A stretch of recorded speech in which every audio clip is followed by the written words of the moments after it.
Hello, I'm Holly Payne and welcome to your 5 Minutes with Seatrade Cruise, your roundup of some of the week's top stories. 98% of respondents to a Royal Caribbean Group survey, made up of its 70,000 crew members, indicated that they are okay with the COVID-19 vaccination requirement.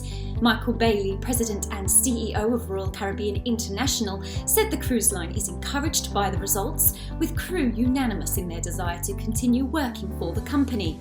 Royal Caribbean Group had previously indicated the likelihood of requiring crew vaccination. Bailey said more than 4,000 crew members have already been vaccinated. The positive news comes amid Royal Caribbean Group losing more than $1 billion for a fourth straight quarter.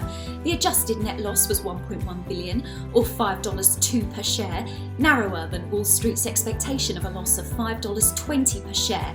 The US GAAP net loss was $1.4 billion.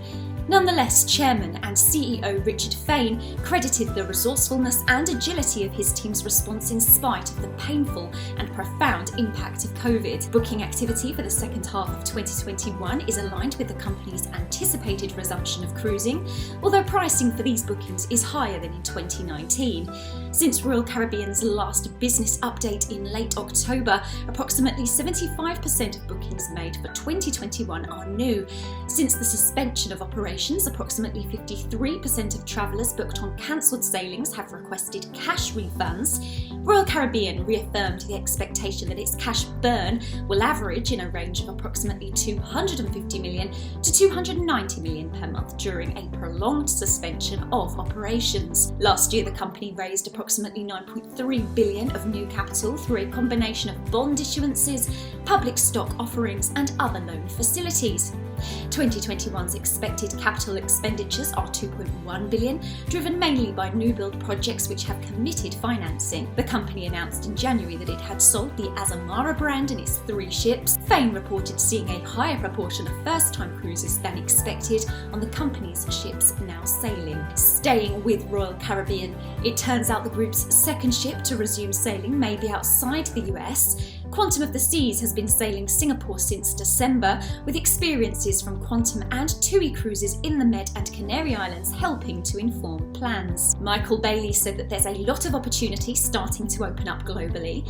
Royal Caribbean is talking with Singapore about increasing the load factor from its current 50% to 65% in the coming weeks.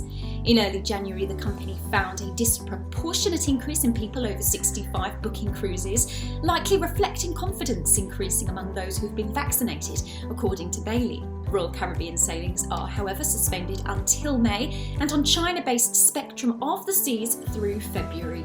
And more financial news for you. Norwegian Cruise Line Holdings has amended a number of export credit-backed loan facilities to defer amortization payments totaling approximately $680 million through March 2022. Some of the amendments also include changes in respect to covenants. These amended agreements are related to Regent 7 Seas Cruises, 7 Seas Explorer and 7 Seas Splendor, and a third Explorer-class new build, Oceania Cruises Riviera and Marina, and 2 new builds, the 6th Project Leonardo new builds for Norwegian Cruise Line, plus Norwegian Bliss, Norwegian Encore, Norwegian Breakaway, Norwegian Getaway, Norwegian Escape, and Norwegian Joy. Lenders include HSBC Bank, Banco Santander, and DNB Bank, among others. The export credit agencies include Germany's Hermes. Royal Caribbean Group also has an additional 12-month deferral of debt payments for 14 of its ships built in Germany and France. The company was able to amend loans backed by Hermes 2 to finance Celebrity Eclipse, Celebrity Equinox, Celebrity Reflection, Celebrity Silhouette, Odyssey of the Seas, Celebrity Solstice, Spectrum of the Seas, Anthem of the Seas, and Quantum of the Seas. These will allow Royal Caribbean to defer approximately $570 million of principal amortization payments due between April 2021 and March 2022. Meanwhile, Carnival Corporation and PLC has priced its underwritten offering of 40,450,619 shares of common stock at $25.10 per share. The company plans to use the net proceeds for general corporate purposes. A virtual steel cutting ceremony has been held for P&O Cruises' second LNG-powered vessel Arvia at Meyerwerft's Papenburg yard in Germany. The sister ship of P&O Cruises Iona is scheduled to join the P&O fleet in December next year, with bookings opening next month. The name meaning from the sea Seashore was unveiled earlier this month during a video where the letters were outlined in different locations associated with the beach and seashore. And finally, MedCruise has posted a fourth video that captures the essence of the Med, this time focusing on the region's cruise as part of its ongoing marketing campaign to promote the region. Shared on social media alongside the hashtag #FullyTasty, the video highlights several sweet and savoury delicacies. Declared an intangible cultural heritage of humanity in 2013 by UNESCO, the Mediterranean diet is recognised as one of the world's most beneficial to health.